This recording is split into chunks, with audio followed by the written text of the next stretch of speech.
اعوذ باللہ من الشیطان الرجیم بسم اللہ الرحمن الرحیم۔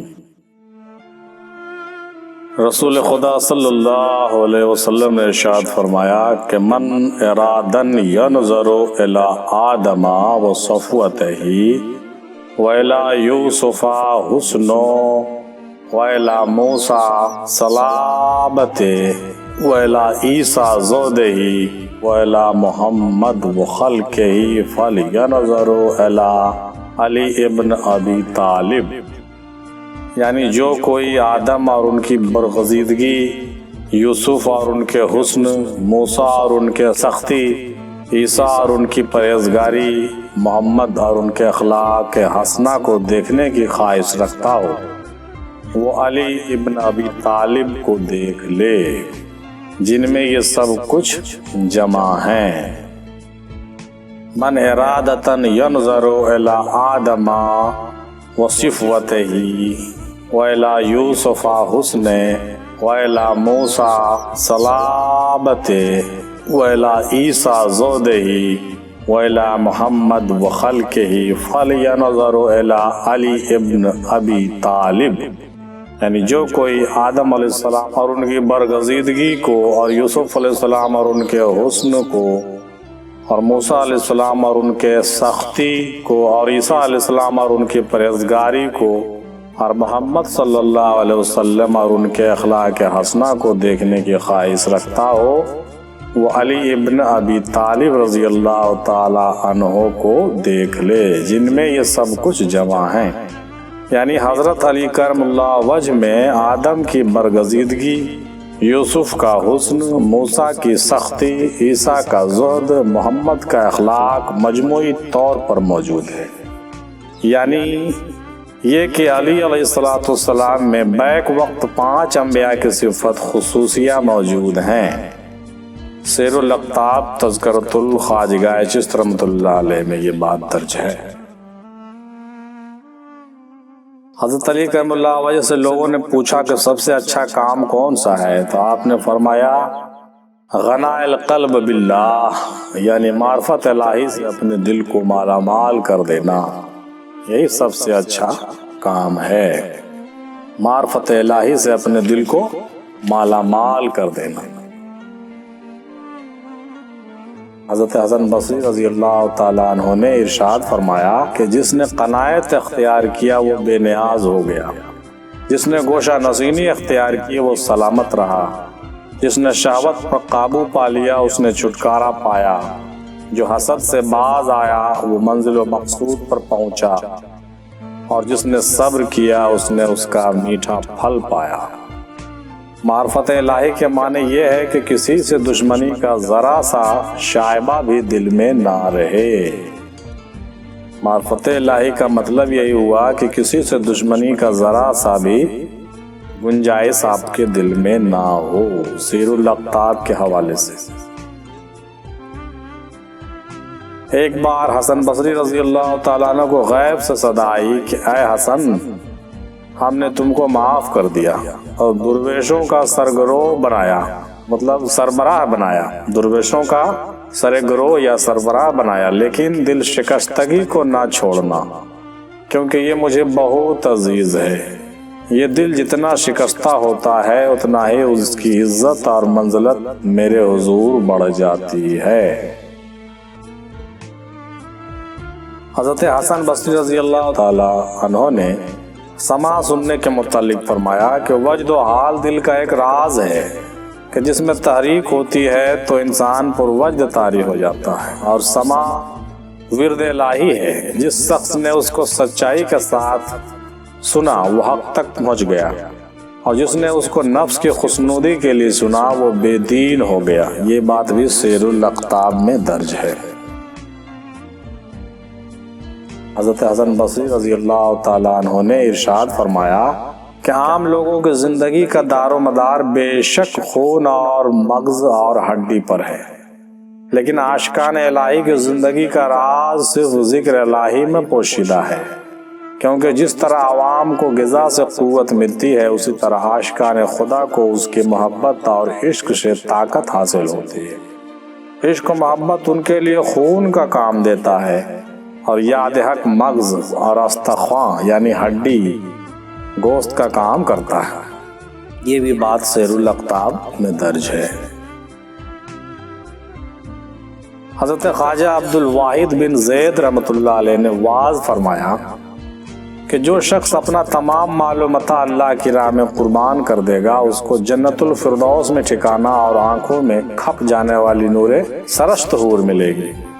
واقعہ میں واضح ہے کہ ایک شخص نے ایسا کیا اور شہید بھی ہو گیا، سو اس کو یہ سب مل گیا، اور حضرت نے اپنی کرامات سے اس کو سب دکھلا دیا، یہاں تک کہ بہشت میں اس کا وصال حور عین المرضیہ سے ہو گئی۔ یہ ایک سچا واقعہ ہے۔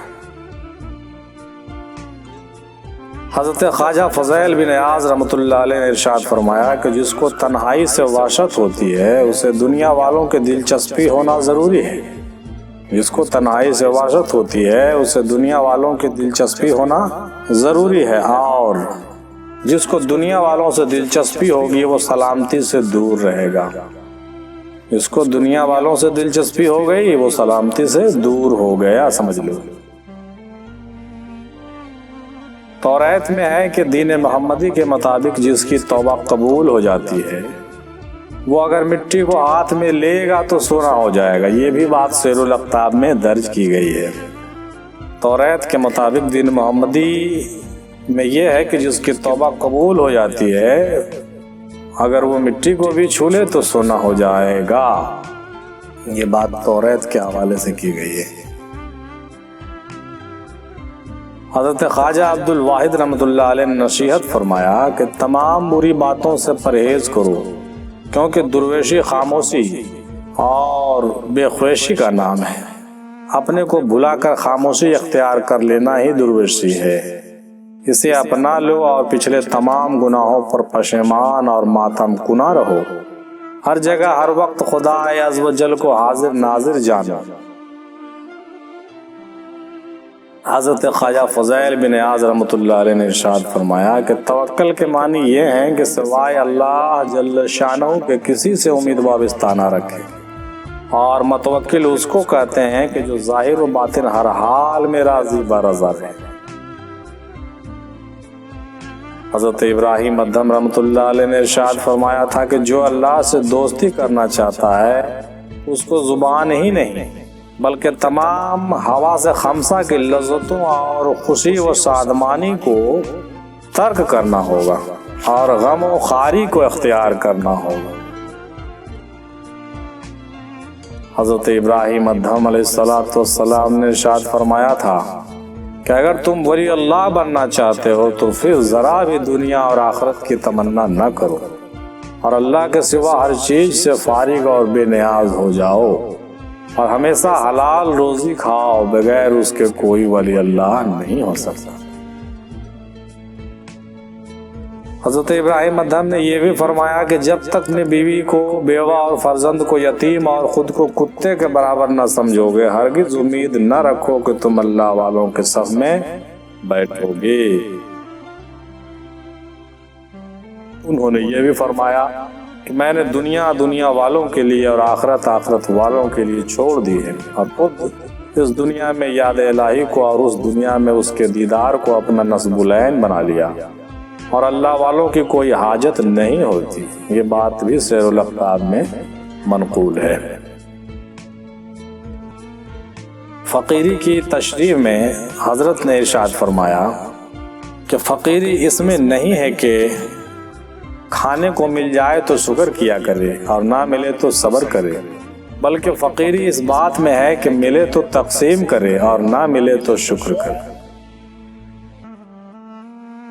حضرت ابراہیم ادھم کے خلیفہ خواجہ حذیفہ مراشی رحمۃ اللہ علیہ کا قول دیکھیے کہ درویش کی غذا لا الہ الا اللہ کا ذکر ہے۔ اگر تم کسی درویش کے تحویل میں روپیہ دیکھو تو ہرگز اس کے پاس نہ بیٹھو، اور جو درویش شکم سیر ہو کر کھائے وہ پیٹو، خود پرست اور کچا فقیر ہے۔ اگر لوگ اس کو اپنا مقتدا بھی سمجھیں پھر بھی اس کی صحبت سے بھاگنا چاہیے۔ یہ بھی بات سیر الاقطاب میں درج ہے۔ حضرت ابراہیم ادھم رحمۃ اللہ علیہ نے اپنے خلیفہ کو نصیحت فرمائی تھی کہ دنیا کو ہرگز قبول نہ کرنا، اپنے پیران طریقت کے راستے پر چلنا چاہتا ہے تو دنیا اس کی راہ میں بڑی بڑی چٹانیں کھڑی کر دیتی، وہ راستے سے منحرف ہو جائے اور خدا کی اطاعت سے باز آ جائے۔ لیکن مرد وہی ہے جو اپنی حفاظت کرے۔ دنیا والے اگر تم سے ملنے آئیں تو تم خدا سے توبہ اور استغفار کے طلبگار رہو اور گریہ گزاری کر کے اپنے پیران سلاسل سے مدد مانگو۔ تم دنیا والوں سے اس طرح بھاگو جیسے تیر کمان سے بھاگتا ہے۔ حضرت حسن بصری رحمۃ اللہ علیہ نے یہ ارشاد فرمایا تھا کہ درویش کو سارے جہان سے بیگانہ ہونا چاہیے، نہ کسی کی تعریف سے خوش ہونا چاہیے، نہ کسی کے مذمت سے ناخوش ہونا چاہیے۔ یہ بات بھی سیر الاقطاب میں نقل کی گئی ہے۔ آپ نے مزید فرمایا کہ درویش کو درم و دینار سے کیا کام، اس کو تو فقر و فاقہ اور شکستگی یہ دل چاہیے۔ جس میں یہ باتیں نہیں ہیں وہ درویشی کے لائق ہی نہیں ہے۔ حضرت خواجہ خضر علیہ السلام کہتے ہیں کہ اللہ تعالیٰ جس کو اپنا دوست بناتا ہے اس کے دل میں اپنا خوف بہت زیادہ ڈال دیتا ہے اور اس کو اپنا اسیر محبت بنا لیتا ہے، یعنی اس میں خشیت الہی اور حب الہی دونوں چیزیں پیدا کر دیتا ہے، اور ساتھ ہی ساتھ ضروری طور پر کسی درویش کامل کے ارادت میں شامل ہونا بھی بہت ضروری ہے۔ لہٰذا اگر کسی درویش کامل کا پتہ چلے تو فوراً اس کے خدمت میں حاضر ہو جانا چاہیے۔ یہ بھی بات سیر الاقطاب میں منقول ہے۔ حضرت ممشاد دنیروی رحمۃ اللہ علیہ سے ایک شخص نے پوچھا کہ بتائیے اللہ کہاں ملے گا؟ آپ نے جواب دیا کہ جہاں تم نہ ہوگے۔ وہ شخص یہ سن کر چلا گیا، غصہ گیر ہو گیا، یہاں تک کہ بلند مرتبے پر پہنچ گیا۔ حضرت ممشاد دنوری رحمۃ اللہ علیہ سے پوچھا گیا کہ اللہ کہاں ملے گا؟ تو آپ نے جواب دیا کہ جہاں تم نہیں رہو گے، یعنی تم نہیں رہو گے تو خدا مل جائے گا، جب تک تم ہو خدا نہیں ہے۔ حضرت ممشاد علی دنوری رحمۃ اللہ علیہ نے ارشاد فرمایا تھا کہ سما اسرار الہی میں سے ایک سر ہے جو ہر شخص کے سمجھنے کے لائق نہیں ہے۔ اگر سما کا راز لوگوں پر روشن ہو جائے تو پھر سما کے بغیر ایک لمحہ کے لیے بھی لوگوں کو چین نہ ملے۔ ظاہر میں لوگ سمجھتے ہیں کہ صوفیاء قوالوں کا گانا سن کر وجد کر رہے ہیں، لیکن صاحب حال وجد کو دراصل آواز قدسی پر بے خودی طاری ہوتی ہے۔ حضرت ممشاد علی دنوری رحمۃ اللہ علیہ نے یہ بھی ارشاد فرمایا تھا کہ اللہ تعالیٰ نے عارف کے سر میں ایک آئینہ لگا دیا کہ جب اس طرف دیکھتا ہے تو اس کو خدا کا جلوہ نظر آتا ہے۔ جو شخص اللہ کے دوستوں کے ساتھ دوستی کرنے سے انکار کرتا ہے اس کی معمولی سزا یہ ہے کہ جس چیز کی اس کی ضرورت ہوتی ہے اسے نہیں ملتی۔ دنیا والے جن چیزوں پر رجھے ہوئے ہیں ان سے علیحدہ رکھنا ہی دل کی فراغت ہے۔ دل اور نفس کے خواہشات کو دبانے کا نام ہی توکل ہے۔ حکمہ کو عقل و حکمت کی دولت خاموشی اور تفکر سے ملتی ہے۔ تصوف سے مراد صفائی اسرار اور اللہ تعالیٰ کی رضا پر عمل کرنا اور بیکار چیزوں سے دستبردار ہو جانا ہے۔ یہ سارے نصیحت حضرت ممشاد علی دنوری رحمۃ اللہ علیہ کی تھی۔ حضرت ابو اسحاق شامی رحمۃ اللہ علیہ کہتے ہیں کہ سما کے دوران اسرار الہی ظاہر ہوتے ہیں اور دل آئینہ کی طرح روشن ہو جاتا ہے۔ اہل سما اسی لیے روشن ضمیر ہو جاتے ہیں۔ یہ تمام باتیں سیر الاقطاب میں جو ہے منقول ہیں۔ حضرت ابو محمد چشتی رحمۃ اللہ علیہ فرماتے ہیں کہ جو فتح یابی سما میں ہوتا ہے کسی شغل میں نہیں ہو سکتا۔ 100 برس تک بھی اگر کوئی شخص ریاضت شاکہ اور مجاہدہ کرے تو بھی وہ اسے مرتبہ پر نہیں پہنچ سکتا جو اسے ایک مرتبہ کے سما میں حاصل ہو سکتا ہے یا ہو جاتا ہے۔ یہ حضرت ابو محمد چشتی رحمۃ اللہ علیہ فرماتے ہیں۔ حضرت نے یہ بھی فرمایا کہ سما راج سربستہ ہے، اسے پوشیدہ ہی رکھنا چاہیے، بیچارے عوام اس کی تاب نہیں لا سکتے۔ اگر میں سما کے راز کو ظاہر کر دوں تو ساری دنیا سما میں مبتلا ہو جائے گی اور خدا سے سوا اس کے اور کسی نعمت کی طلبگار نہ ہوگی۔ تذکرہ خواجگان چشت میں سیر الاقطاب میں یہ باتیں درج کی ہوئی ہیں۔ حضرت خواجہ مودود چشتی رحمۃ اللہ علیہ ارشاد فرماتے ہیں کہ صاحب سما محبوب کا نورانی لباس اور زیب تن کر لیتا ہے، صاحب سما محبوب کا نورانی لباس زیب تن کر لیتا ہے اور سب سے بیگانہ ہو کر اس کے ساتھ یگانہ ہو جاتا ہے، اور محبوب حقیقی اپنے محبت کی کشش سے اس کو اپنی طرف کھینچ لیتا ہے اور اپنا لباس پہنا کر اسے اپنے ہی جیسا بنا لیتا ہے۔ پھر وہ عام لوگوں کو کس طرح نظر آئے گا؟ جن کی آنکھیں نور معرفت سے روشن ہے وہی اس مقام کو پا سکتے ہیں۔ اور فرماتے ہیں کہ سما کے بارے میں تفصیل سے میں بیان بھی نہیں کر سکتا، کیونکہ اگر مکمل بھی اس کا بیان کروں تو لوگ مجھے دار پر کھینچ دیں گے، اور جب ہمارے پیران نے سما کے راز کو پوشیدہ رکھا ہے تو پھر میں ایسا کم حوصلہ نہیں ہوں کہ اس کے راز کو پوشیدہ نہ رکھوں اور فاش کر دوں۔ حوالہ سیر الاقطاب۔ شیخ الاسلام حضرت احمد جام زندہ فیل رحمۃ اللہ علیہ نے حضرت خواجہ مودود چشتی رحمۃ اللہ علیہ کو تاکید فرماتے ہوئے ارشاد کیا کہ بغیر علم کے درویشی بے معنی ہے۔ علم معرفت میں جتنا بھی کمال حاصل کر لیا جائے لیکن علم ظاہری کے بغیر کام نہیں چلتا۔ علم ظاہری اور باطنی دونوں کا حصول ضروری ہے تاکہ ظاہر اور باطن یکساں ہو جائیں۔ یہ حضرت احمد جام زندہ فیل رحمۃ اللہ علیہ نے خواجہ مودود چشتی کو تاکید میں فرمایا تھا۔ ہمارے رسول مقبول صلی اللہ علیہ وسلم نے ارشاد فرمایا کہ مومن کی فراست یہ ہے کہ وہ ہر چیز کو اللہ کے نور کے ذریعے دیکھتا ہے۔ رسول خدا صلی اللہ علیہ وسلم ارشاد فرماتے ہیں کہ اگر کسی بادشاہ کی سلطنت میں ایک بوڑھی عورت بھی ایک رات فاقہ سے رہ جائے تو اسے قیامت کے روز اس حکمراں کا دامن پکڑنے کا حق حاصل ہوگا۔ لہٰذا یعنی حکمران کو بہت مستعد اور ذمہ دار ہونا چاہیے، ورنہ حکمرانی سے وہ توبہ کر لے۔ ویسے شخص کو حکمرانی کرنے کا کوئی حق نہیں ہے۔ خواجہ معین الدین چشتی رحمۃ اللہ علیہ کا یہ قول ہے کہ جب تک میرے مریدان اور مریدوں کے مریدان جنت میں قدم نہ رکھ لیں گے میں بہشت میں داخل نہیں ہوں گا۔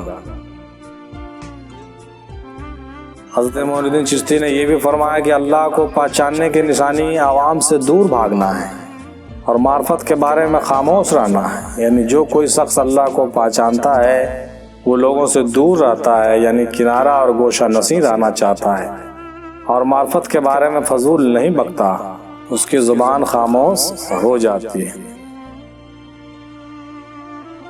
ہند الولی نے یہ بھی فرمایا کہ میں جب سے پیدا ہوا ہوں عاشق اور معشوق کو ایک ہی پایا ہوں، یعنی عاشق اور معشوق ایک ہیں اور بندہ اور مولا در حقیقت ایک ہی ہے۔ عرفان کے حصول کے بعد یہ بات سمجھ میں آ جائے گی۔ خواجہ مذکور رحمۃ اللہ علیہ سے کسی نے پوچھا کہ مرید کب تائب ہوتا ہے؟ آپ نے فرمایا کہ 20 برس تک جب عذاب کا فرشتہ اس کے متعلق کوئی گناہ نہ لکھے، یعنی 20 سال تک جب مرید توبہ کرتے رہے تب اس کی توبہ قبول ہوتی ہے۔ آپ نے فرمایا کہ حاجی خانہ کعبہ کے گرد طواف کرتے ہیں اور عارف اپنے قلوب سے عرش اور حجاب عظمت کے گرد طواف کرتے ہیں۔ حاجی خانہ کعبہ کے گرد طواف کرتے ہیں اور عارف اپنے قلوب سے عرش اور حجاب عظمت کے گرد طواف کرتے ہیں۔ ایک مدت تک میں نے خانہ کعبہ کے گرد طواف کیا ہے، اب خانہ کعبہ میرے گرد طواف کرتا ہے۔ یہ بھی بات سیر الاقطاب میں تذکرہ خواجگان چشت میں لکھی ہوئی ہے۔ یہ سب فرمان خواجہ ہند الولی کے ہیں۔ آپ فرماتے ہیں کہ جو شخص عذاب دوزخ سے محفوظ رہنا چاہتا ہے اس کے لیے سب عبادت اور اطاعت سے بہتر اطاعت کرنا ضروری ہے، اور سب سے بہتر عبادت و اطاعت یہ ہے کہ بے بسوں کی مدد کی جائے، مجبوروں کی ضرورت پوری کی جائے اور بھوکوں کو کھانا کھلایا جائے۔ جس شخص میں 3 خصلتیں ہوگی اللہ تعالیٰ اس کو دوست رکھے گا۔ اول دریا جیسی سخاوت، دوم آفتاب جیسی شفقت اور سوئم زمین جیسی تواضع۔ خواجہ صاحب نے عارفوں کے بارے میں ارشاد فرمایا کہ عارف لوگ جب اپنے مرتبے پر پہنچتے ہیں تو تمام عالم اور جو کچھ اس میں ہے اپنے 2 انگلیوں کے درمیان دیکھتے ہیں۔ حضرت خواجہ خواجگان غریب نواز رحمۃ اللہ علیہ فرماتے ہیں کہ بندہ کو اپنے خدائے عز و جل سے اتنا تعلق ضرور ہونا چاہیے کہ وہ جو کچھ درخواست کرے وہ قبول ہو جائے، ورنہ پھر وہ درویش کہلانے کے لائق ہی نہیں ہے۔ فرماتے ہیں کہ جب میں جوان تھا تو اللہ سے جو کچھ مانگتا تھا تو فوراً مل جاتا تھا، اور اب بوڑھے اور صاحب اولاد ہو جانے کے بعد جو دعا کرتا ہوں تو اثر نہیں ہوتا۔ یہ خواجہ اجمیری فرماتے ہیں۔ اس بات کو سن کر جواباً ایک بزرگ نے فرمایا کہ یا خواجہ، حضرت عیسیٰ کی پیدائش سے پہلے حضرت مریم گرمی میں جاڑے کا میوہ بھی چاہتی تھی تو فوراً مل جاتا تھا، لیکن حضرت عیسیٰ کی پیدائش کے بعد پھر یہ بات نہ رہی، اور ان کو یہ حکم ہونے لگا کہ خرما کا درخت ہلاؤ گے تو پھل ملے گا، یعنی محنت کرو گے تو روزی ملے گی، لیکن قدر و مرتبہ میں اپنے دوستوں کے اللہ کچھ فرق نہیں لاتا، اور ولایت پر تصرف ان لوگوں کا اسی طرح باقی رکھتا ہے۔ حضرت خواجہ نے یہ جواب سن کر پسند فرمایا اور کہا کہ ٹھیک کہتے ہیں، بات ہی کچھ ایسی ہے، یعنی دعا کا قبول ہونا یا نہ ہونا مسئلہ تو مرضی و مولا پر منحصر ہے، اس سے منزل و مقام و مرتبہ میں نہ تو کوئی فرق آتا ہے اور نہ ہی پتہ چلتا ہے۔ سیر الاقطاب میں یہ بات درج ہے۔ حضرت خواجہ خواجگان معین الدین چشتی رحمۃ اللہ علیہ فرماتے ہیں کہ اگر مرشد کامل کوئی بات کہے تو مرید کو چاہیے کہ اس کو دل کے کان سے سنے اور اس پر پورا عمل کرے، ریاضت اور مجاہدہ پر زور دے اور اپنے پیران سلاسل کی پیروی کے لیے جی جان سے کوشش کرے۔ چنانچہ ہمارے خواجگان اجمعین نے 14 مقام اختیار کیے ہیں اور ان کو اپنا عمل بنایا ہے اور اپنے کاموں کا مدار ان پر رکھا ہے، یہی سبب ہے کہ وہ قرب و کمال کے منزل تک پہنچ گئے ہیں۔ اول مقام تائبان کا ہے، اس سے آدم کے مقام کی طرف اشارہ ہے، یعنی مقام توبہ، مقام آدم۔ دوسرا مقام عابدان ہے کہ یہ ادریس علیہ السلام کا مقام ہے، یہ بھی مقام عبد ادریس علیہ السلام ہے۔ تیسرا مقام زائدہ ہے جو کہ عیسیٰ علیہ السلام عیسیٰ مسیح کا مقام ہے، مقام زود عیسیٰ ہے۔ چوتھا مقام راضیان ہے کہ جو ایوب علیہ السلام کا مقام ہے، یہ مقام رضا ایوبی ہے۔ پانچواں مقام قانعان ہے جو یعقوب علیہ السلام کا مقام ہے، مقام قناعت یعقوبی۔ چھٹا مقام جاہدان ہے جو یونس علیہ السلام کا ہے، مقام جہاد یونس۔ ساتواں مقام صدیقان ہے جو یوسف علیہ السلام کا مقام ہے، مقام صدیق یوسف۔ آٹھواں مقام متفکران ہے جو شعیب علیہ السلام کا مقام ہے، مقام تفکر شعیب۔ نواں مقام مسترشدان ہے جو شیس علیہ السلام کا مقام ہے، یعنی مقام مسترس شیس علیہ السلام کا۔ اور 10واں مقام صالحان ہے جو داؤد علیہ السلام کا ہے، مقام داؤدی کا ہی ہے۔ 11واں مقام مخلصان ہے جو نوح علیہ السلام کا مقام ہے، یعنی اخلاص نوحی۔ 12واں مقام عارفان ہے جو خضر علیہ السلام کا مقام ہے، یعنی مقام عرفان خضر، یہ خضر عرفان۔ 13واں مقام شاکران ہے جو ابراہیم علیہ السلام کا مقام، یعنی شکر ابراہیمی۔ 14واں مقام محبان ہے جو ہمارے رسول صلی اللہ علیہ وسلم کا ہے، یہ مقام محب ہے، مقام محمد ہے، یہ بہت اعلیٰ درجے کا مقام ہے۔ خواجہ علیہ السلام نے فرمایا کہ اہل طریقت کے لیے 10 شرائط ہیں۔ اول طلب حق، دوم طلب مرشد کامل، سوم ادب، چہارم رضا، پنجم محبت و ترک فضول، ششم تقوی، ہفتم استقامت شریعت، اور ہشتم کم کھانا اور کم سونا، نہم لوگوں سے کنارہ کشی اختیار کرنا، اور دہم نماز اور روزہ۔ یہ تمام باتیں سیر الاقطاب میں تفصیل سے درج کی گئی ہیں۔ آپ نے فرمایا کہ اہل حقیقت کے لیے بھی 10 چیزیں ضروری ہیں۔ اول یہ کہ معرفت میں کامل اور اللہ تعالیٰ تک پہنچا ہوا ہو۔ دوم یہ کہ کسی شخص کو ضرر نہ پہنچائے اور نہ کسی کے بارے میں بری بات سوچے۔ سوم یہ کہ حق تعالیٰ کی طرف رہنمائی کرے اور لوگوں سے وہی بات کہے جس میں دنیا اور دین کا فائدہ ہو۔ چارم تواضع، پنجم گوشہ نشینی، ششم یہ کہ ہر شخص کی عزت اور احترام کرے اور اپنے کو تمام لوگوں سے کمتر اور حقیر سمجھے۔ ہفتم رضا و تسلیم، ہشتم یہ کہ ہر رنج و مصیبت میں صبر تحمل سے کام لے۔ نام سوز و گداز و عج و نیاز، دہم قناعت و توکل۔ یہ 10 باتیں بھی لکھی ہوئی ہیں۔ خواجہ خواجان فرماتے ہیں کہ عاشق ہر وقت عشق میں مہو رہتا ہے، کیونکہ اگر کھڑا ہے تو ذکر دوست میں ہے، اور اگر طواف میں ہے تو اس کی حیت و عظمت میں منہمک ہے۔ سال ہا سال میں اس درگاہ میں طلبگار کی حیثیت سے کھڑا رہا، لیکن حیرت و ہیبت کے سوا کچھ نہ ملا۔ البتہ جب حق جل و علا کی قرب حاصل ہو گئی تو پھر کوئی دشواری نہ رہی۔ دنیا والوں کو میں نے دنیا میں مشغول دیکھا اور آخرت والوں کو محجوب دیکھا۔ اسی طرح مدعیوں کو دعویٰ میں اور ارباب تقویٰ کو تصوف ڈوبا ہوا۔ میں سبوں سے آگے نکل گیا، میں سبوں سے آگے بڑھ گیا۔ آپ کا قول یہ بھی تھا کہ عاشق وہ ہے کہ اگر صبح کی نماز ادا کرے تو دوسری صبح تک خیال دوست میں محو رہے۔ دل محبت کا آتش کدہ ہے کہ جو کچھ اس میں پڑے گا جل جائے گا اور بھسم ہو جائے گا، کیونکہ محبت کی آگ سے بڑھ کر کوئی آگ نہیں ہے۔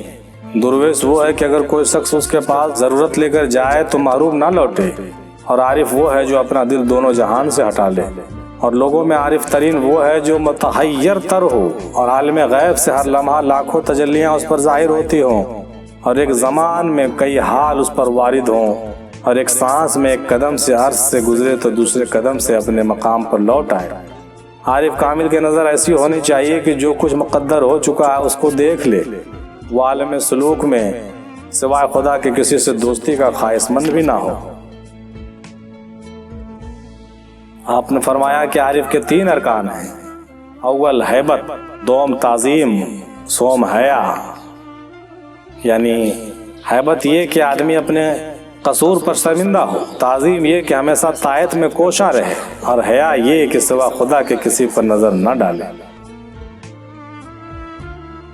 صادق وہ ہے کہ نہ تو اس کے ملک میں کوئی چیز ہو اور نہ وہ کسی چیز میں ہو، اور متوکل وہ ہے کہ جو نہ لوگوں سے مدد لیتا ہو اور نہ ہی اس کو کسی سے شکایت ہوتی ہے۔